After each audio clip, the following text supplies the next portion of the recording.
Hi, I thought today we'd do something a little bit different and I'd take you through a selection of books that would give you a little insight into who I am as such. These are books that I read in childhood or I read now. That these are basically my comfort books to a certain extent. Uh, there might be a couple of surprises in there, but there might also be some things that you would probably expect as well. Um, but yeah, I thought this might just be a little insight into what I like to read, what got me interested in some of the things I am now interested in, and where some of my research is sort of focused and that kind of thing. So let's start.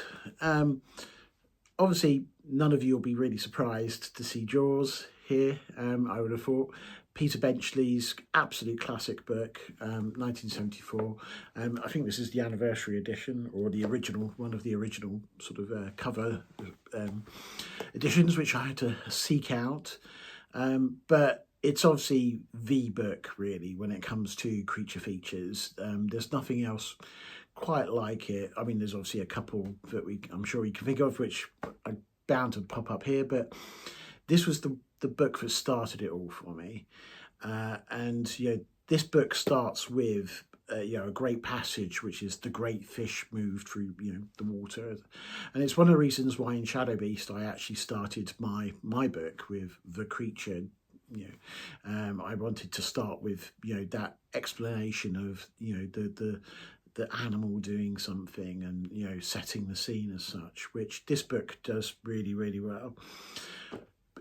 Obviously it's been made into a film. It has a legacy all of its own now, and Peter Benchley was very moved towards conservation later on in his life when he saw the impact it had on sharks as a species.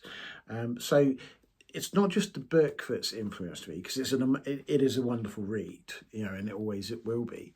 But it's also how it has influenced culture. We used the phrase "you're going to need a bigger boat," to suggest that things are difficult and we're in trouble. But it's also how an author who came up with this relatively simple idea was just so moved by the impact that he could have with his writing that he moved into conservation, and that's something that I find really uplifting. It would be something I would absolutely love to do if I ever got that opportunity. I'd love to see some of, if I became successful, I'd love to see it sort of rolled out into conservation and other projects, which I've done on a small scale, but it'd be great to do it at the scale that Peter Benchley did. So yeah, number one, Jaws, and an absolute classic, as I'm sure you'll all agree. Second book. So this is something I really, really love to read, particularly if I'm in Devon and Dartmoor, and there's a couple of those. But this is The Hound of the Baskervilles by Sir Arthur Conan Doyle. Again, it's got a creature at the core of the story, but this is Sherlock Holmes, and I absolutely adore the Sherlock Holmes stories. I've got, I've gone to quite great lengths to get the original Penguin Classic, sort of the orange paperbacks of the short stories.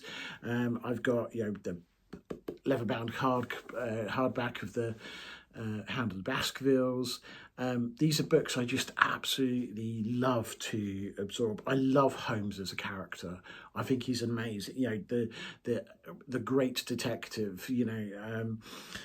I love that. He thinks and comes up with this sort of almost linear style of thinking, and that nothing else matters but the game, the pursuit, the solving the case, matters like the solar system and things like that can't possibly enter his brain because they would clutter up his apparatus of crime solving. You may also be aware that in my Bigfoot book, Rogue, I make or allude, that one of the characters is thinking about what to do about the situation.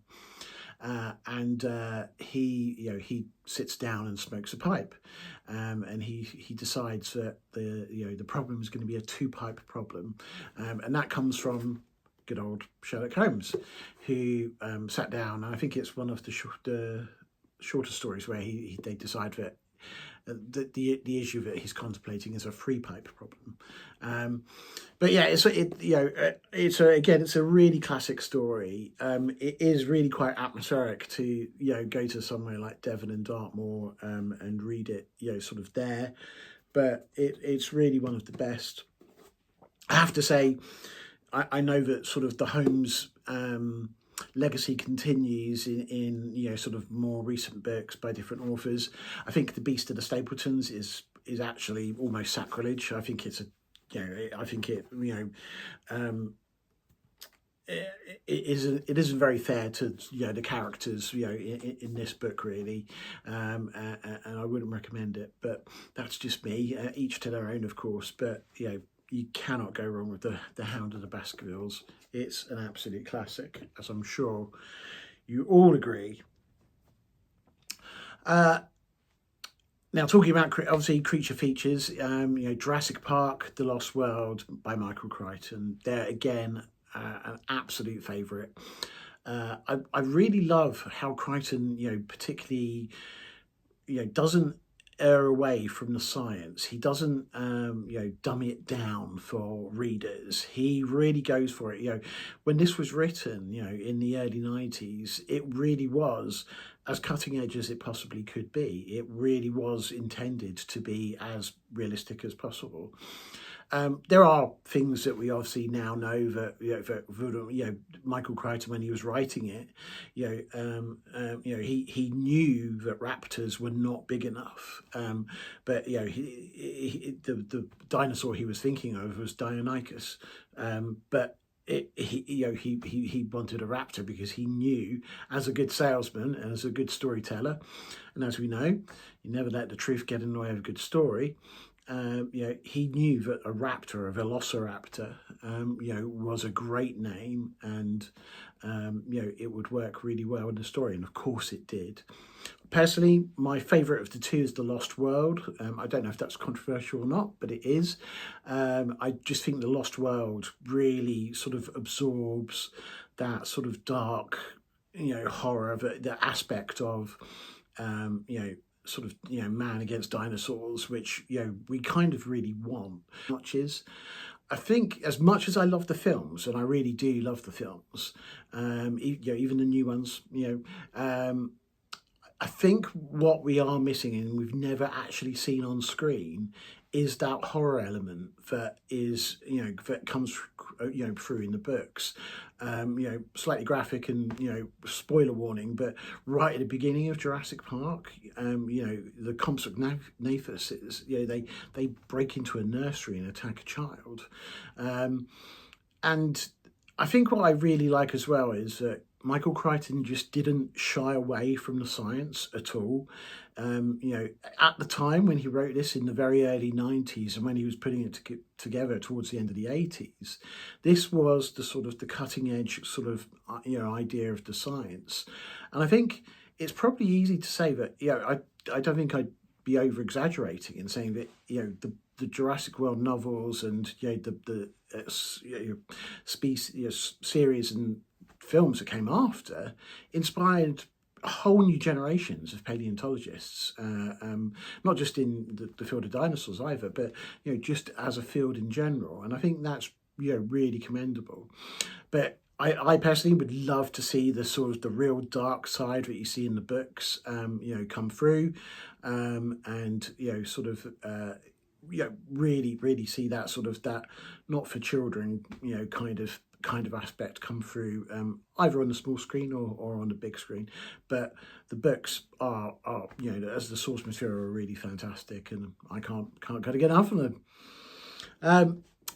Again, you probably won't be completely surprised by the appearance of this, The Rats by James Herbert. I think I probably read this when I was in my like 11, 12 year old, 11, 12 years old maybe. I definitely remember reading it as a kid, and just thinking, what an incredible story it was. The idea of this plague of rats, that became sort of, eaters of people, was just, when you lived in, suburban London, as I did at the time, it was something to really think about, and, something that could really quite, incredibly grasp the imagination. Again, I don't know if it's controversial, but my favourite of the trilogy, because there's three books. There's The Rats, there's Lair, and then there's Domain. And my favourite is Lair, which is set in Epping Forest.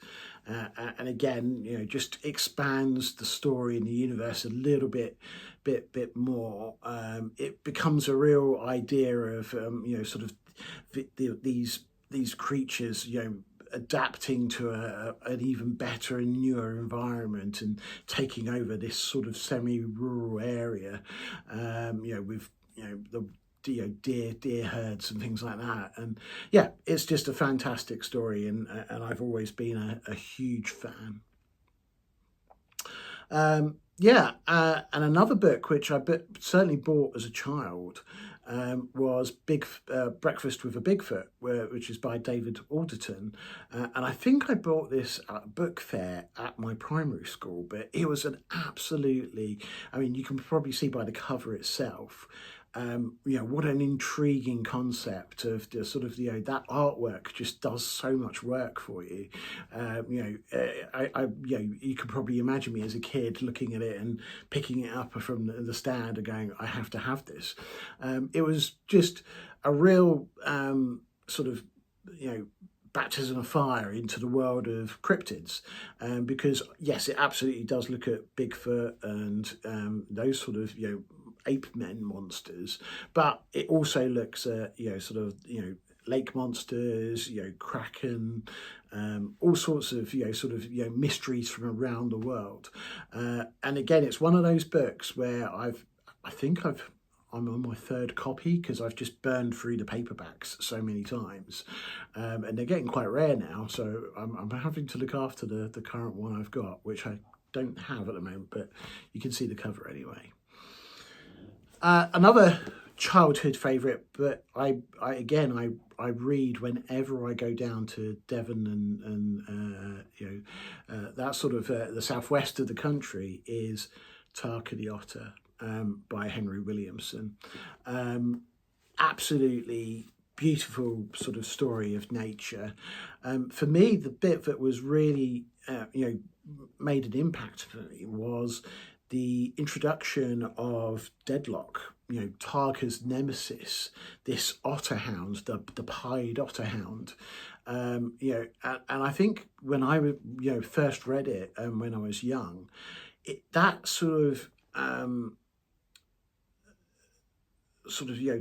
the contest between Tarka and, the fight for survival between Tarka and Deadlock, and how they were set against each other, really spoke to me. And again, you could possibly say you probably see some of that in my writing today, where I want to place such an emphasis on the animal point of view. I have to say, as much as I do love Tarka the Otter, it's not my favourite Henry Williamson. He actually wrote a beautiful book called Salar the Salmon, and again, it's just wonderful. I think it's even truer, his observations of nature, of the story of this wild male salmon, returning from the ocean, fighting its way upriver, ready to spawn, and the challenges it faces and has to overcome to do that. It's just a wonderful, wonderful book, but doesn't quite have the same place in my heart as Tarka the Otter, because one, otters are a real favourite of mine anyway. But as I say, that the villain that Williamson created in Deadlock is just a wonderful, absolutely wonderful, aspect for me. So yeah, there's that one. I think I've probably mentioned it in some of my blogs and things like that, but I'm a huge fan of the Clive Cussler books and the Dirk Pitt adventures. And I think that this is one of those instances where I probably saw the film Raise the Titanic before I read the book, but it was such a big impact for me that I had to rush out and get the book and read it, and I became hooked. And it's interesting that for me, my two favourite Cussler stories, Raise the Titanic and Sahara, are the two that have sort of been made into films, and I did read Sahara before I saw the film, just to put that in there. But I would say that they are the best stories of his, without a doubt. Pitt as a character is a man of his time. He's quite misogynistic. There are things that any reader or modern reader would probably find a little bit uncomfortable and things like that. But in Race the Titanic and Sahara, you don't see so much of that, which, it's more about the action, it's more about what's happening. I also love the fact that, and again, spoiler alert, so if you don't want to know some of the aspects of Race the Titanic's plot, look away now or put your fingers in your ears for 15 seconds. But part of the plot is in Cornwall, and actually you can still go to the Sloop Inn, in Cornwall and see, sort of the Raise the Titanic, bits and pieces that were sort of associated with the film and the book. So yeah, I really like this, and again, probably a little bit of Dirk Pitt in some of my main characters like Thomas Walker and so forth. So yeah, next book, The Beast in the Garden by David Barron. Now, again, I probably read this in my sort of early 30s probably, and this is my third copy. I have burned through so many, a number of these now. It's a true story. It's about the first adult fatality to a mountain lion in the US in over a century, which took place, I think, in 1993. A young man in Boulder, Colorado was killed by a mountain lion. It was the first time an adult had been killed in over a century. This reads like a crime novel. It is just fantastic. Every chapter ends on a cliffhanger. The investigative journalistic work is incredible. It is so detailed. It paints a picture of the sort of all of the key individuals, and you can see what's going to happen and how events and situations led to what did unfortunately happen. And yeah, you could just, it's like watching a train wreck, because you can see all the pieces falling into place. It's just a really, really good piece of environmental journalism. It's excellent. I cannot recommend that one enough. I think a number of books that I read as a kid, I definitely read all of them as a kid. A number of them were the Willard Price books, and in particular, the two that really stand out for me are Tiger Adventure and Lion Adventure. But Lion Adventure is the one that's really stayed with me. These books follow the adventures of two brothers, Hal and Roger Hunt, who work for their family animal trapping business, who supply animals to zoos and that sort of thing. Again, they're books of their time. You wouldn't read them now, and perhaps approve of everything you see or read. But yeah, they're definitely books of their time, and I remember just being absolutely absorbed by them as a kid. In Lion Adventure, it takes place in Kenya. You get a brief sort of cameo as such by Joy Adamson and her lions. There's also a touch, a touch point of the Uganda Railroad and the Lions of Savo. So you could probably see that again. This probably was a big influence to me, and when I wrote the Daughters of the Darkness, which was really a bit of a love letter for me to many of the pieces of media that surround the Lions of Savo, from Lion Adventure to The Ghost in the Darkness, the film with Val Kilmer and Michael Douglas. Fantastic film, of course. But yeah, it started a little bit earlier for me with Lion Adventure, and again, one I'd always recommend. Probably, take a sidestep from sort of creature features now, and visit the books of the Discworld by Terry Pratchett. Again, these are really funny, really witty books, which come with a side order of political commentary and things like that. I really love the Discworld novels. I collected, this. You can see this is one of the originals. They've come in all sorts of different sort of designs now, but I collected so many of them as a kid. I think my favourites are Weird Sisters and Men at Arms, but the whole premise of this incredible magical fantasy world, which has all of the sort of characters you would expect from, wizards and assassins and witches, sort of ogres, magical objects, you name it, but so firmly based with an incredible sense of humour, but really detailed, brilliant plots. It's absolutely fantastic, and fantastical is the words I would use.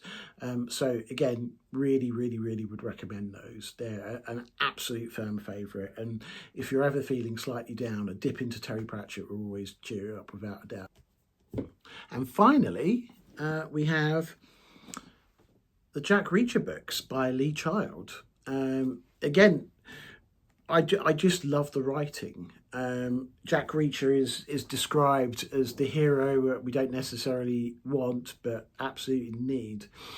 And I think there's just this clever aspect of Lee Child's writing that I really enjoy, that Reacher doesn't compromise. He has this inbuilt morality, which we find out more and more about with each book, with each story.